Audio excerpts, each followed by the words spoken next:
I just got back from the theater having just seen Wicked for Good. It's good. I wasn't expecting to make this video, but I just really liked it and I want to talk about it on YouTube because that's what this channel's for. It's for... Okay, here we go. Wicked for Good was always going to... By the way, it should have been called Wicked Act 2. Wicked for Good was always going to be an uphill battle compared to the first movie because the first movie is really good, and the second movie is the second act, which is not as strong as the first act of the original musical. The first act of the Broadway show is the more memorable, impactful act. Like, a lot of the songs are very iconic. A lot of the moments are from the musical are remembered by fans.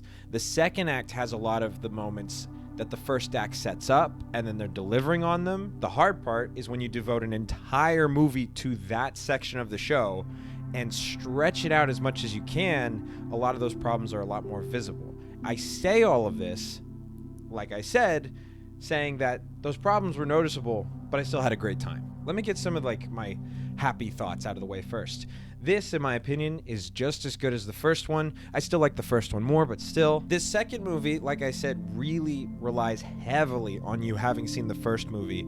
And of course, it's a sequel. But I'm also talking about character motivations that are only visible in the first movie. I'm talking about musical themes that keep coming back that you would have only known if you've seen the first movie. Just stuff that if you hadn't seen the first movie, you'd be pretty lost in Act 2. The actors, the set, the music, the direction, it's all on par with the first one, and it was glorious in the first one, so of course it's glorious here. Now I'll get into some of my little nitpicks, but again, I still really like the show, so just keep that in mind. Now, you might expect that because it's a movie version of Act 2, which has the benefit of being an hour and a half, maybe an hour longer than the original Act 2, that some of the plot holes and contrivances are written over and fixed for this new version because you have so much more time to expand on characters and moments and songs and story beats to really strengthen all that stuff and maybe add some extra fun stuff in the middle. No, that's not what Wicked for Good did. Wicked for Good is pretty much Act 2 and then whatever else they wanted to add to it. There is a few things that do get strengthened. I think the animal plot line is really strong in this movie, but everything else, including the problems of Act 2, are still in it. They really just took it from stage to screen. I know some people have a problem with that. I don't. Again, I still really like this movie, so I didn't really mind these problems like I didn't mind them when they were in the original production. I think... Oh, wait, but first, some of the added scenes are a lot more noticeable in this movie than they were in the first movie. Glinda has The Girl in the Bubble. You get the context of that song through different scenes already, so that song's not super necessary, but then again, I don't really mind it. I'm happy Ariana Grande got her own solo song, because I don't believe Glinda has a solo in Act 2, or at least a full solo. Now, the other added song, No Place Like Home, from Elphaba when she's singing to all the animals, that's really good. I really like that song. Maybe it's because I'm a sucker for nostalgia and a sucker for callbacks. And I mean, of course, No Place Like Home, Wizard of Oz. But that being something that even Elphaba feels, I think that's good stuff. I like that. Okay, now I want to get to some of the problems that this movie doesn't fix from Act 2. But again, like I said, it's fine. But I just wanted to point that out. I always thought this in the musical and I thought this in the movie too.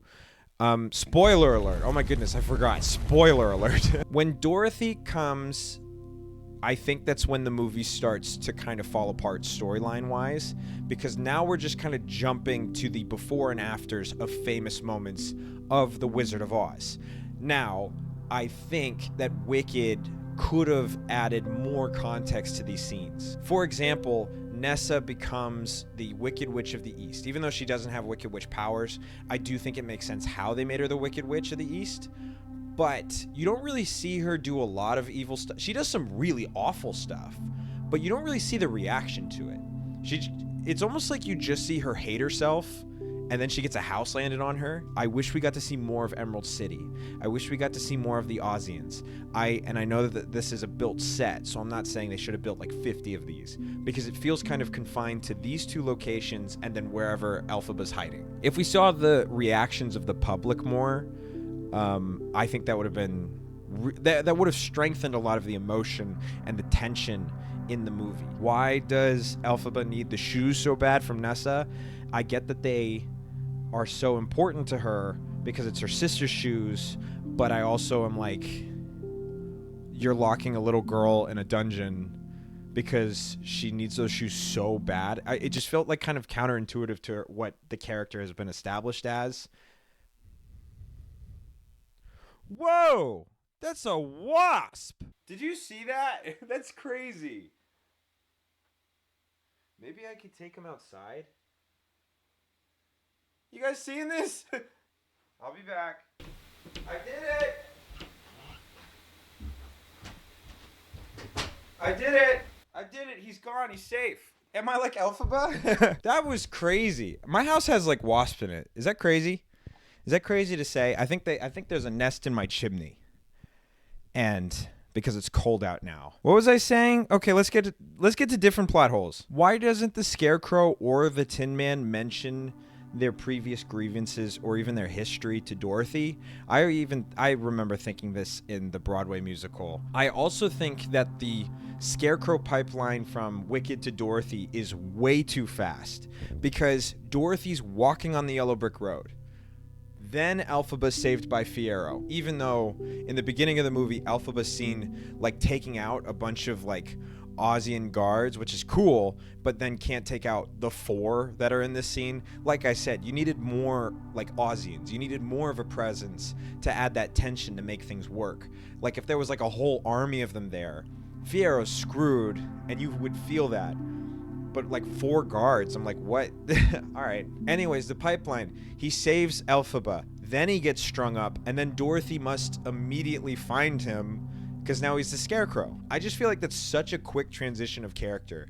I know that it's the only time that makes sense in the story, but I don't know. That always kind of rubbed me the wrong way. Again, still love the movie, still love the show. These are my like mini grievances with it. Honestly, one of my biggest things going into the movie that I was afraid of, but then walking out, I was like, I kind of wish they did this, was adding some of the scenes from The Wizard of Oz. I don't know how copyright works exactly based on The Wizard of Oz scenes. I think they would have had to adapt specific moments from the book, but I think seeing the Tin Man and Scarecrow and even the Cowardly Lion interact with Dorothy, it would have like added a lot more context to how they function in the story of Wicked, because a lot of times, and this is the case in the Broadway show, even less in the Broadway show, you barely see them at all, which makes sense because it's Elphaba's story, but it's all revolving around one of the most well-known popular tales of all time. So I don't know, I think adding some of that context would have been really helpful. Speaking of the Cowardly Lion,